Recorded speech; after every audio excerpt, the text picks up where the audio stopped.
Did you know that Florida at one point had so much filmmaking potential that it was called Hollywood East? What happened? Let's talk about it.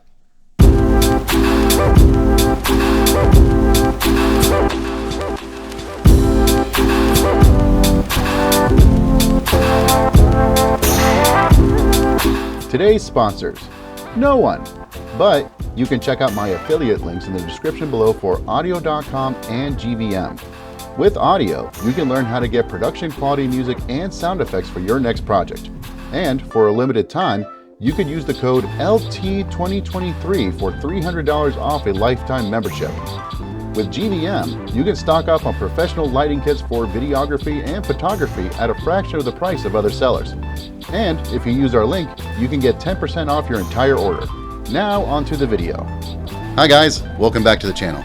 Today, I want to talk about how Florida seriously dropped the ball with commercial filmmaking. You have really dropped the ball on that. Let's delve into the rise and fall of Florida's film industry and compare it to the booming success of Georgia. In the early days of the industry, Florida shined brightly as a popular location for film production. Jacksonville was even hailed as the world's winter film capital. Universal Studios in Orlando was originally meant to be a working production studio as well as a theme park. Nickelodeon Studios specifically had a series of sound stages where Nick television shows such as Double Dare and Clarissa Explains It All were shot.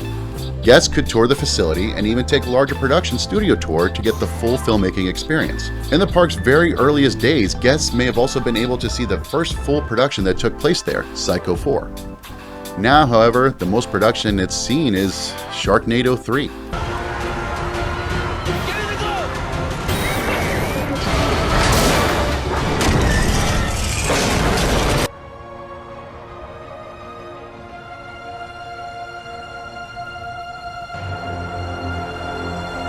One factor contributing to Florida's decline is the state's decision to scrap its film incentives program, which had previously attracted productions with tax incentives.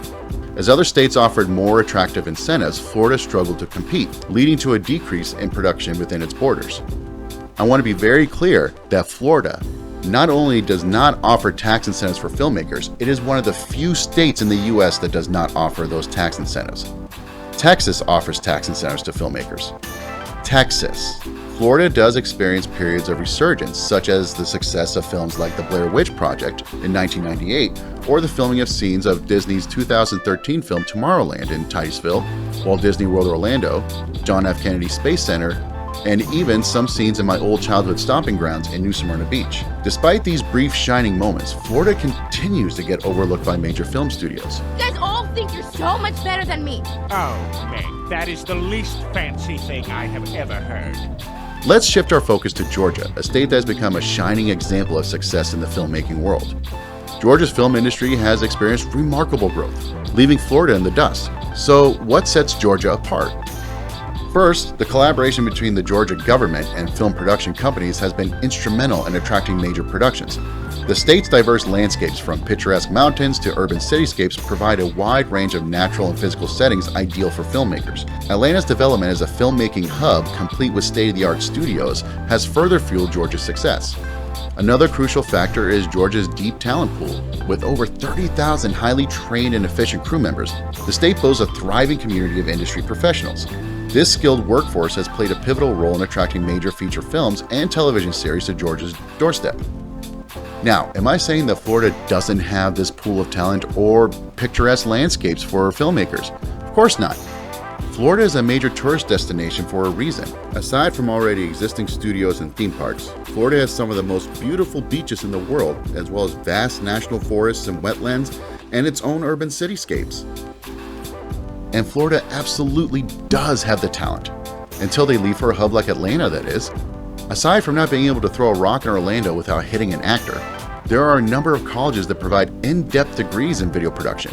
Here in Gainesville, both the University of Florida and Santa Fe College have extremely rigorous programs for arts and technology, digital media, and video production.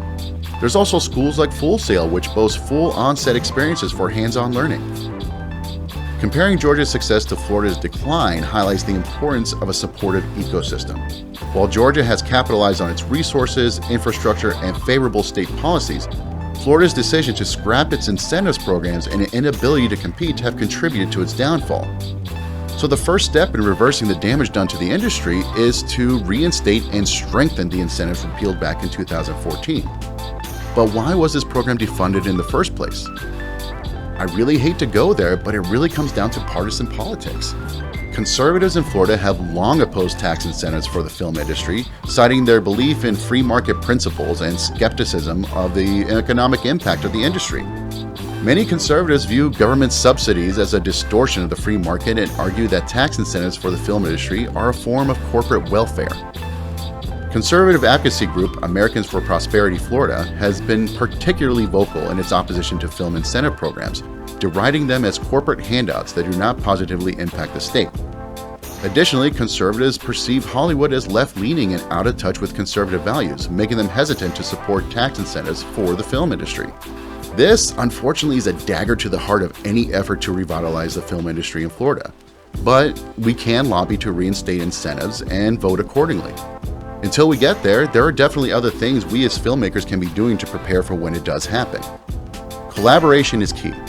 Florida should explore partnerships with neighboring states like Georgia to create regional filmmaking hubs. By joining forces, they can attract larger scale productions and generate mutual benefits. And we can also start collaborating locally to highlight the talent and unique features of where we live. My team at Seven Ashes Productions do this by seeking to boost visibility of the Gainesville area with segments like our docuseries Take One. You can check it out in the link below. We can also look at leveraging the power of marketing and tourism to help boost Florida's film industry. By promoting film-related events, festivals, and attractions, the state can stimulate local economies and attract more production companies. Florida's film industry is in a bad place, guys, and is experiencing continuous decline. But the potential for remarkable resurgence is within reach.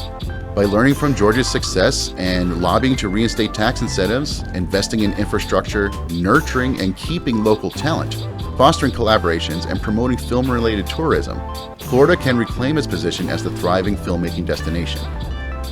So those are my thoughts. How do you think we can bring the industry back? Let me know in the comments below. Don't forget to give this video a thumbs up and subscribe to the channel for more content like this. Thanks for watching, guys, and I'll see you on the other side.